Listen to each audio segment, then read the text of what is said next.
Who's to say? Who's to say? Hey, but who's going to do the intro? You or me? Go for it. I think, did I do last one? Well, we didn't really do one the Oh, last time okay. because Well, we were farting around. we'll go for it, dude. You ready? Are Yeah, you on? wait. Real name, What? right, Adam? Yeah, yeah. Okay, cool.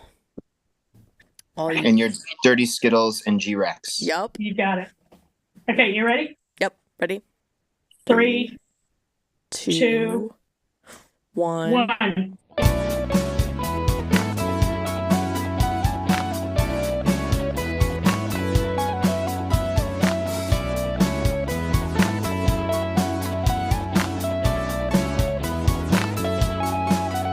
Welcome back to another episode of Shit That Goes On in Our Heads. Today we have an amazing guest. His name is Adam.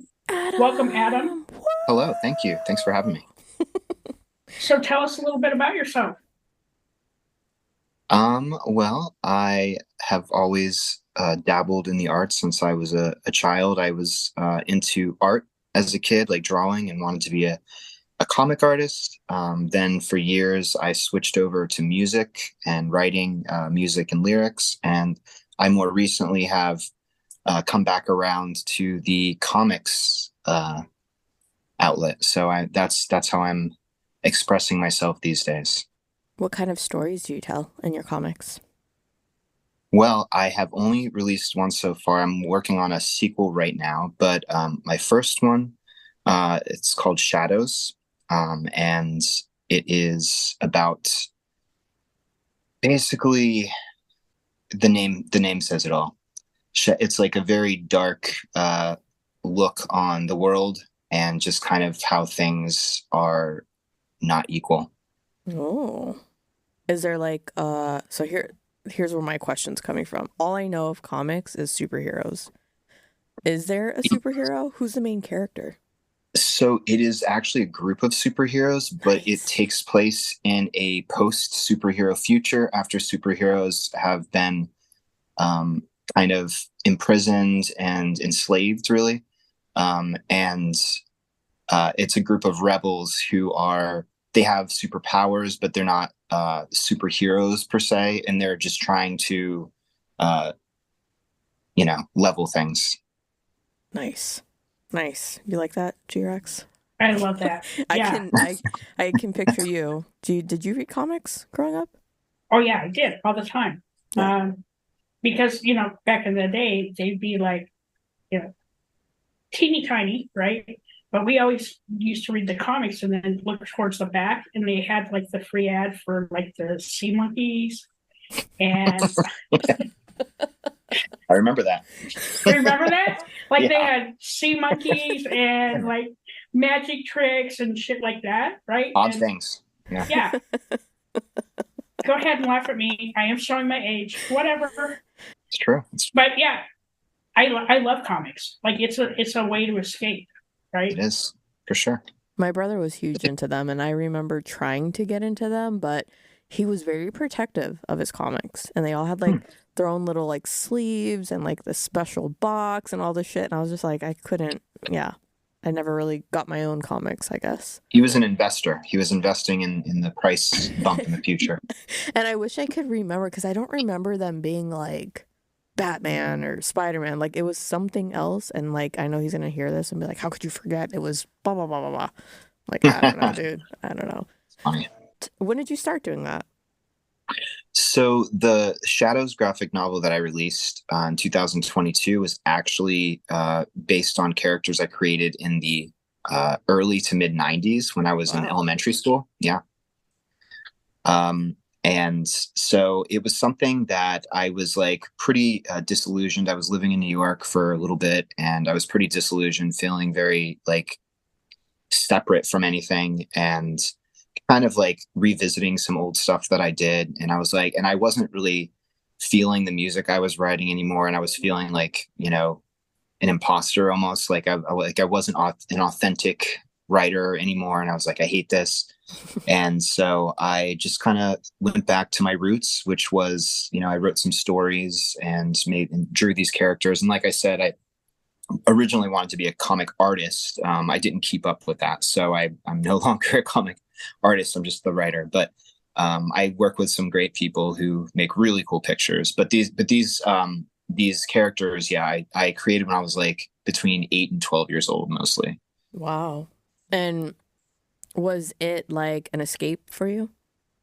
Oh, for sure, yeah. I mean, I in elementary and middle school, I was getting very, very bullied, and this was something that it was kind of helping me just deal with that, deal with just existing out in public kind of thing, Yeah. you know. Um, so yeah, it was all art. I feel like for me at least, and I'm sure for a lot of people, is kind of therapeutic. Yeah. Yeah. That's why I loved reading. In like middle school, high school, I would just go and read all kinds of stuff because it was like an escape. I wasn't very good Absolutely, at telling my own stories, but I will dive into somebody else's. that's awesome. Yeah. Yeah. What about you, G-Rex? Did you read books? Oh, I read books. I read a lot of books. I love to read. And, I also played sports and just, trying to escape what was really going on, right? Like, there was a lot going on, like during my childhood. And, it was just a way for me to get away. Like, I didn't have to, if I was reading, I was in somebody else's world and not my own world. And so I didn't have to deal with the outside world. Absolutely. So you still find it therapeutic now as an adult to I do. I do.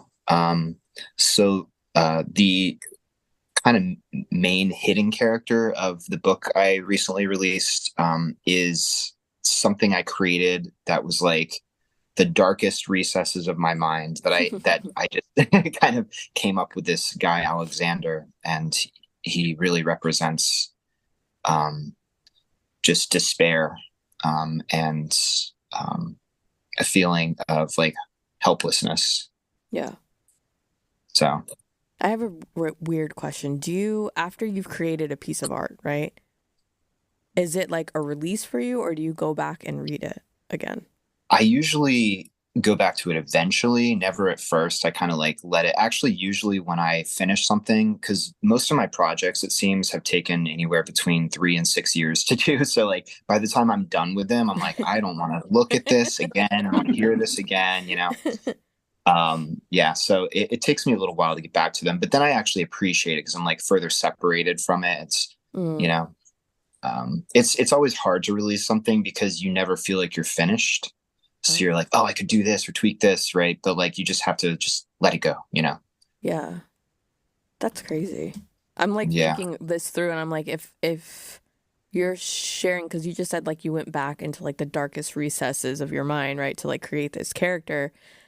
Eventually, you'll release it out, Mhm. but how vulnerable is that? Like, do you feel vulnerable that other people will consume that part of your brain?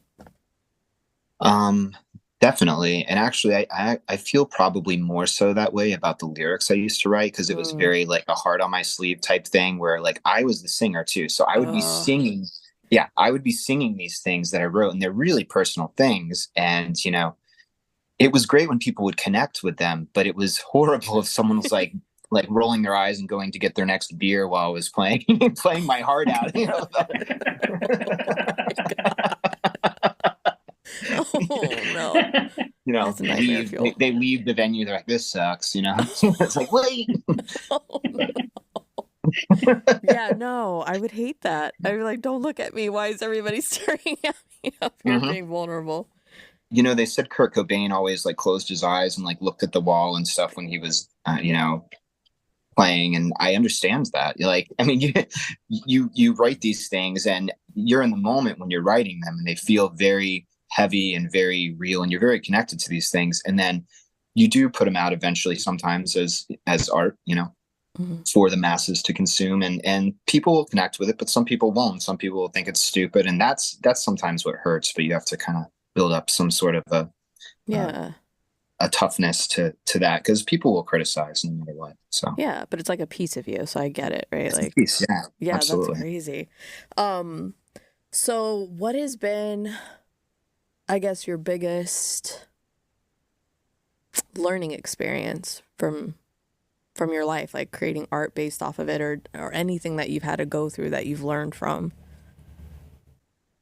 Um, no life path is set in stone, because kind of, I guess, going back a little bit to my switch from drawing to music, I got a guitar when I was like 14 or 15 years old, and decided I was really into music, like listening to it and wanted to play it myself. Because everything, I'm the kind of person, like, if I see something or hear something, I want to do it myself. I'm like, I can do Mm. that. And I try to do it myself and replicate it. So at that point, I was like, I can make music, I can write something. So I wanted to, and I was already doing poetry. So I'm like, I can just kind of transfer this to lyrics. And um, so that's kind of what happened. And I thought, like, I dropped out of college. I was in college at the time. I dropped out of college and thought that I was going to be on this life path of being like this, you know, professional musician for the rest of my life. Now, if I meet somebody today, a new person, they would never know that I had anything to do with music. Although I was in a band or bands, several bands for like the span of like 20 years, 15 to 20 years, no one would ever know that. So it's like, it's weird. So I think the biggest thing I've learned is like, no matter how into something you are, it's good to have a backup. It's good to, and it's never set in stone. It might change. So Yeah. Yeah, I when I heard of you, for those that are listening, my husband knows you, and I remember meeting you and your sister and him telling me at the time, like, oh yeah, he's in all these bands and he plays this music. And so my first impression, I think, when I saw you was like, oh, there's this music guy. And then to find out later where we are today, right? Like writing and making comics. And I'm like, oh shit, like that's awesome, right? Like you have more than one uh avenue. Like you multifaceted, which is pretty cool.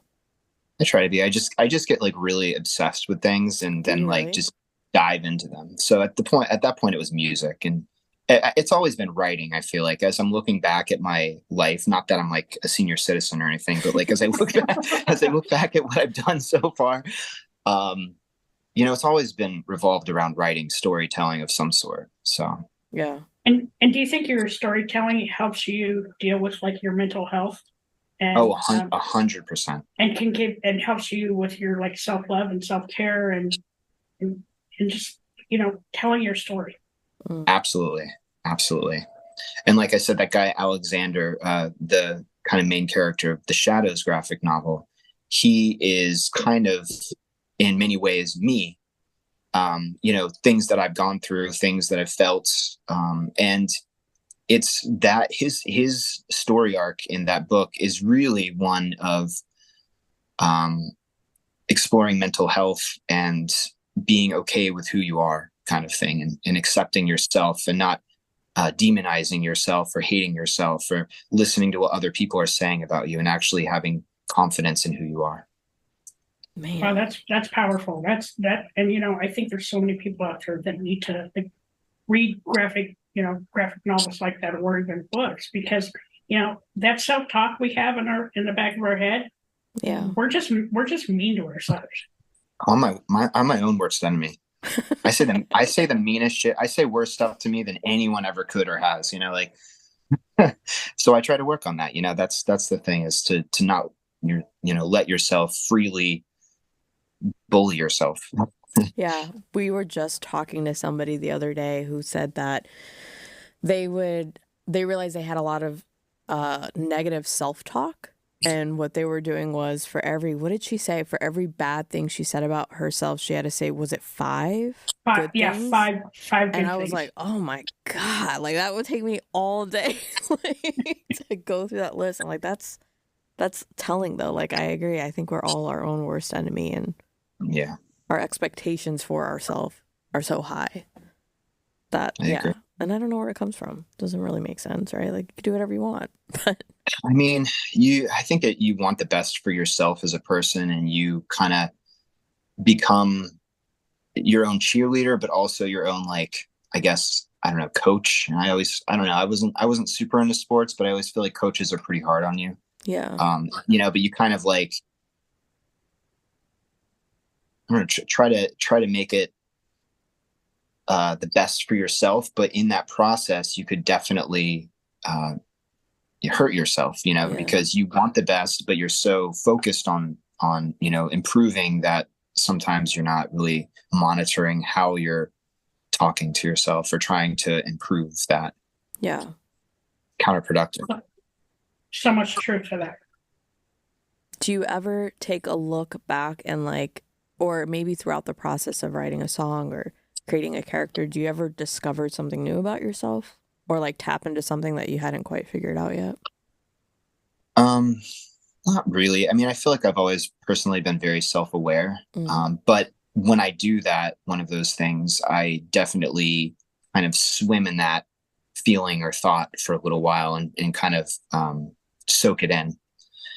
Um, and maybe not in a good way, sometimes, but truly, I mean, even if I do like already know that certain thing about myself or am aware, it may, shed light on something to help me improve that or change it, so yeah, that could Very possibly cool. happen. Very cool. Yeah, I could see me like doing that. Like you said, Adam, we are our own worst enemies. We are Yeah. so mean to ourselves. We say shit to ourselves that nobody else would ever say. They might be thinking it, but they'd never say it to our face, right? In the Right. meantime, we're like talking to ourselves like, "You're a dumb asshole," and like, Damn. yeah, like I've really been working on like not doing that, right? Like that negative self-talk It's because great. it makes you feel like shit. Yeah, The world's already kind of making you feel shitty. You don't need to make yourself feel shitty. absolutely. Yeah. Yeah. Yeah. The shit that goes on in our heads about ourselves, right? Dude, seriously, I'm like, I'm happy nobody can hear what I say to myself. Here's what I've learned about myself. I hate failing, but it's inevitable, right? Like, no one's perfect, especially if you're doing something you've never done before. Your chances of failure are high. That shit will eat at me for days. But I was Right. just thinking, like, I wish I could have turned that into some form of art. Like, I'm pretty sure I have like notebooks upstairs of like really bad poetry that, like, in the moment I was like, this is deep. And if I was to read it now, I'd be like, oh, Jesus. But yeah, like, how do you, besides writing and creating characters, is that your only outlet, or is there other things that you do to help, I guess, with those types of situations? Um, well, I do still struggle like a lot with anxiety and sometimes bouts of depression and stuff. So I do try to um go to counseling as often as I can. It's not like always, but I Yeah. try to, I go through periods of time where I'm more so in counseling than not. But I advocate for that because I think that, we could all use someone to talk to who doesn't know us or, Mm-hmm. could kind of, objectively look at things and kind of maybe give us a different perspective. So I try to do that. And just, speaking of music or art in general, like you are what you consume. Mm-hmm. And I love stuff like, metal and like heavier, darker music and stuff. But I got to tell you, like, listening to that a lot of times doesn't help the situation. Like, changing what you listen to or what you're watching or what you're reading or, that can totally change your outlook on things. So, Mm-hmm. Yeah, I Yeah. can totally agree. Like if I'm in a dark place, I won't listen to dark music. I'll try and listen to something peppy, something to get my heart racing, yeah. or I'll go listen to a funny podcast, Mhm. something to make me laugh because the healer for me is laughter, right? If Mhm. I'm laughing, I'm feeling a lot better because now my endorphins are raised a little bit. I can have a clearer head, or I'll try and go to the gym. Haven't been in a while, but I need to go back. But like those are the things that I do, and I'm a huge advocate for therapy. Like Absolutely. Yeah. I don't think I'd be where I am today without therapy. It's Yeah. super helpful. I Yeah. think once I started therapy and started kind of healing parts of myself, I noticed that it was what I was consuming, right? Like, I could no longer watch shows that I had been watching or binge watching on Netflix. Like, I was like, ugh, like, I don't want the drama. I don't want to hear about somebody's I couldn't watch that anymore. Um, and the music, same. Music will change my mood, but I think I've always used it that way. So if I'm tired, I'll put something upbeat, or if I'm like angry or I need to get it out, I'll put something heavier, right? Like, so I've always kind of used it. That's like my biggest thing is music for mood, and my candles. my wood my woodwick candles that, anything that I know I love, I'll put it on if I'm feeling shitty, because it'll Yeah. help. It'll help change the mood for me. So does Yeah. that mean like when I see you in a couple of weeks, you're going to have like all your candles out? Dude, I don't think you realize my candle obsession. I'll show you when you get here. I love a good candle. I'm a little scared for that. Can we not maybe have them at the table when we do like the live version? Right. Yeah, I don't want to burn anybody. We don't want to. Yeah, I saw you guys are doing a live version. That's awesome. Yeah. Yeah, we were mindful of like the listeners we have that are experience holiday depression. And I know we have people out there that are just alone during the holidays. So having the live show where they can come and chill and sit with us is kind of the vibe we're going for. Very cool. Yeah, I'm excited for it. We're flying down from New York, and I'm gonna spend some time with my aunt and uncle and see all my peeps in the Atlanta area and record and have a good time. But like, this podcast like has been so healing to so many people, right? And just hearing from our different listeners, and that therapy is not bad. We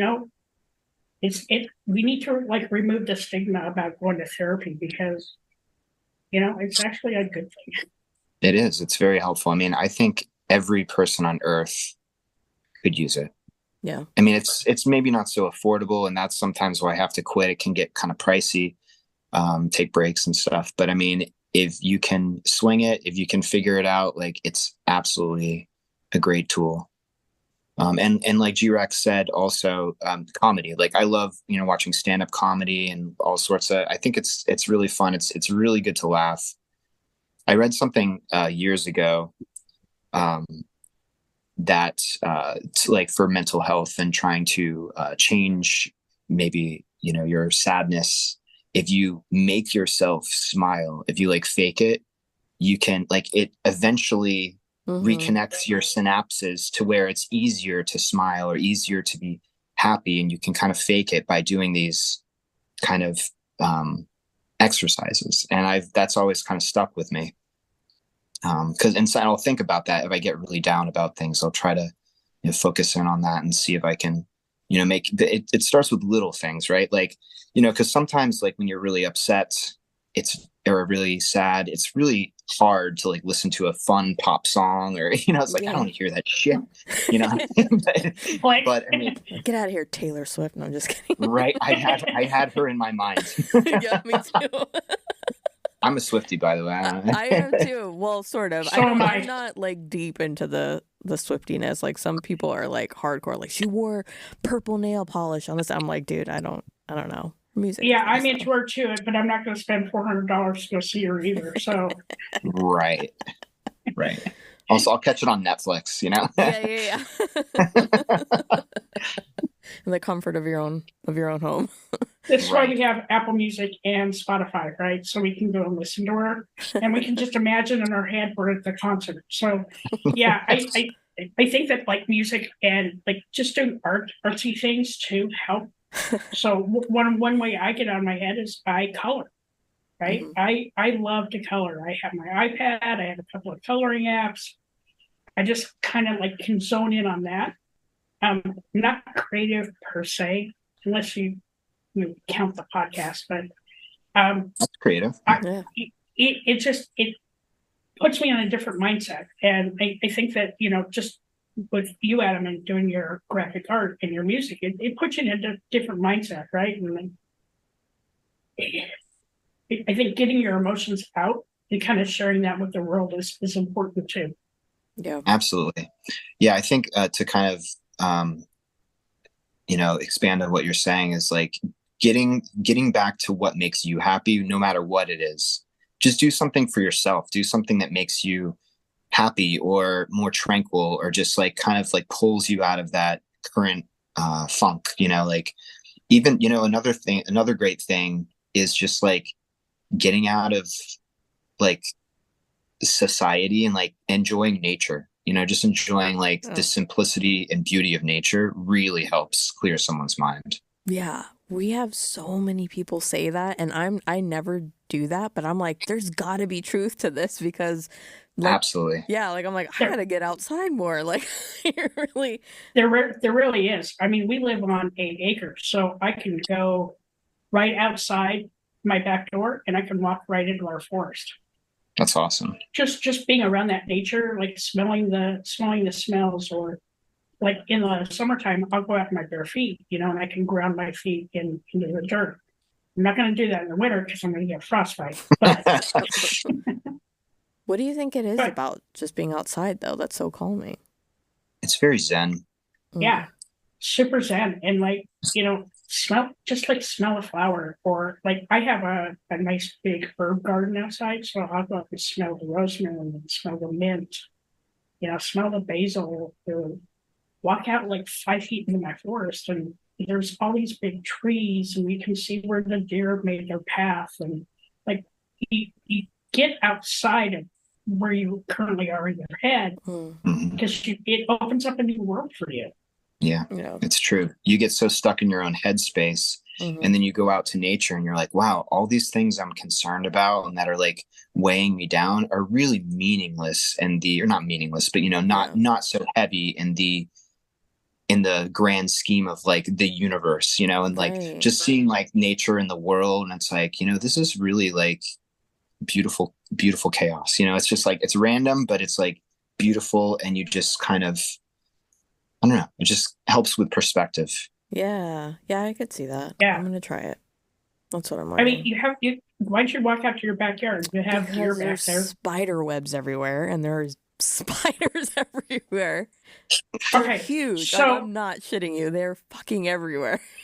okay, so put on a rain jacket, right? Like those big yellow rain jackets, and like Yeah. masking tape the cuffs, right? So nothing gets up underneath there. Uh-huh. And just walk out there for like maybe 5 minutes, or go to a park, Yeah. or I'll do the park. or go sit outside on your patio or your porch, right? Just Yeah. smelling that fresh air can really help clear your head. I'm picturing dirty Skittles in the backyard with like a hazmat suit. Literally, like I was waiting Literally. for the part where I was like, well, then I gotta take it off and like get hosed down before I take off the hazmat suit. Yeah, there's spiders. There's a lot of spiders. But I mean, I do notice. Well, I learned this a while back to notice when I'm happy without like, watching like a comedy, right? Like something that I'm doing in my everyday life. If it makes me happy, I stop and take note of whatever it is. And I will say when I do take a little nugget to the park, we've just found like this beautiful park, and I'm like completely at ease and at peace and super happy. I see him playing. I mean, it's gorgeous weather, like, so I can see how that would be helpful during like work hours, change of scenery, get out. The breeze, just like feeling the breeze and seeing the trees kind of sway, and yeah. And for me up here, we're in fall now, and the tree leaves are changing, right? Mm-hmm. So even though it's super gray and gross and rainy, crappy outside, these little bursts of color, like it just kind of makes your heart smile, right? Because like the weather may be gray and gross, but there's still color in the world. Yeah. So if you can focus on the color in the world, even when we're going through that shit that's going on in our head, just focusing on the colorful objects that we see in the world, like love, life, kids, family, husband, wife, all of that, girlfriend, significant other. Focus on those happy things, and it makes the shitty stuff a little less shitty. Yeah. You got to focus on the shit that's going on outside your head, right? Yeah. All right. I have a couple of fun questions. G-Rex, you're off the hook because you answered this in the last one. I think we're going to do this every episode, maybe. Okay, Adam. If you could change anything about your life, what would it be?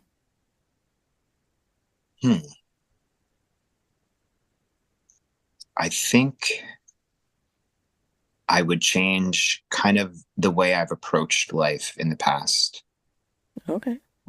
and try to approach it with more of, I guess, an open mind, because I've been very, I think we can all get very um, focused, honed in on a certain feeling or a certain thing, and kind of like miss other things around us that are right there. So I think I would approach things a little more openly, for sure. Wow. That is deep. That I don't know what I expected you to say, but like, wow, that's yeah, I agree. I don't know what I expected me to say that. No, like I think there's like I have admiration for that and like I'm like, wow. Yeah, like it would change my life as well if I was to not be so scared or closed off to possibilities, you know?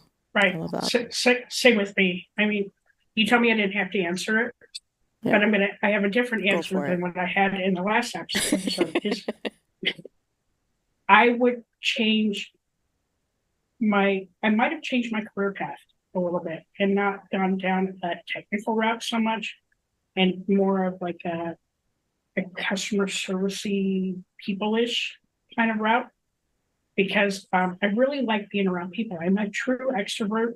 So like when COVID came around, I felt like I was in hell, right? Like I couldn't hug people, I couldn't be around people.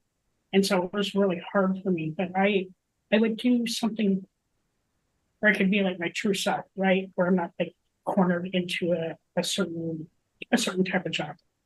Yeah, do what you love. Well, it's not too late though. That's true. Oh, I'm doing what I love now. So you know what? That's I may awesome. be You would have started 60. earlier, is what you're I saying. would have started earlier. I'm Yeah, 60 now, so now I'm really living my true life. that's awesome. That's great. Okay, next question. If you could go back to a younger version of yourself and give that version of yourself advice, how old were you and what would you say? Oh man, Sorry. there's so many things I'd say to younger me. Probably I'd say the Adam in his early to mid 20s needs to hear, stop being such a fucking asshole, dude.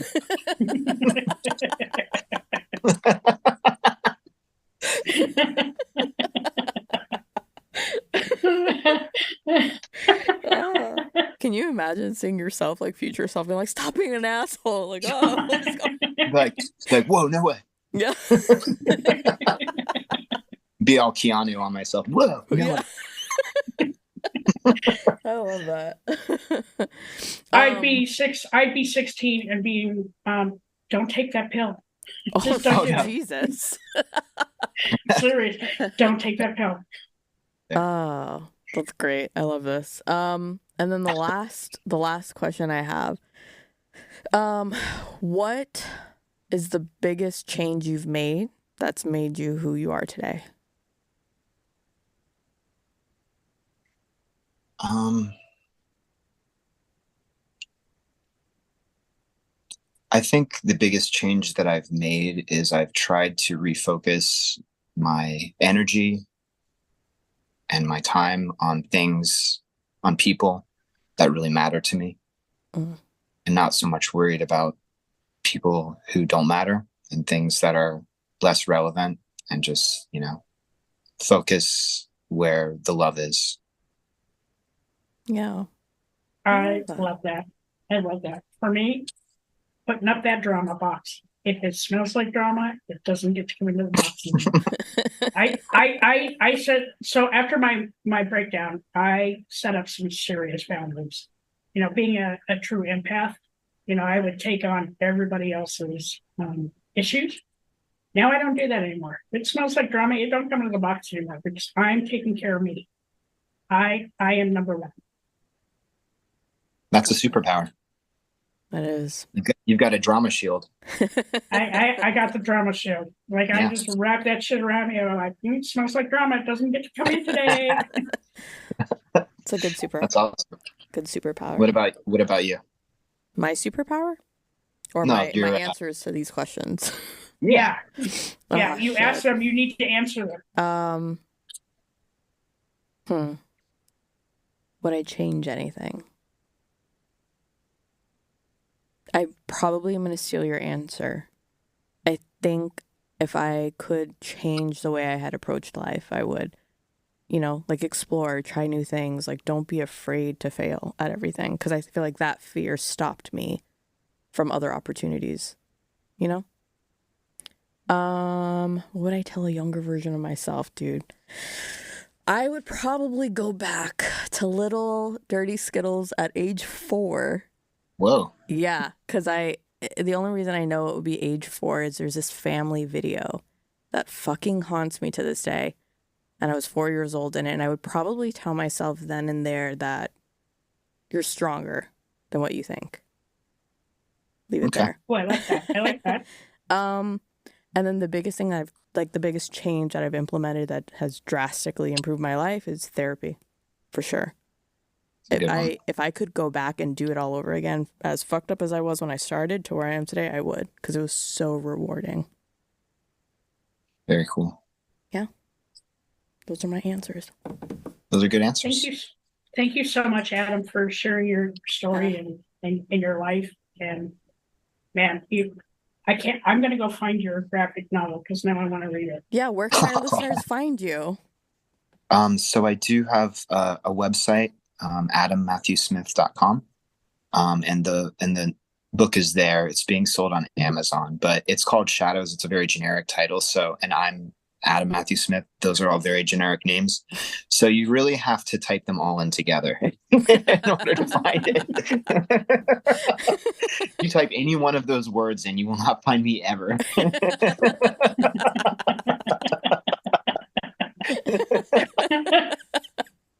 But yeah. I love that. Oh, Adam.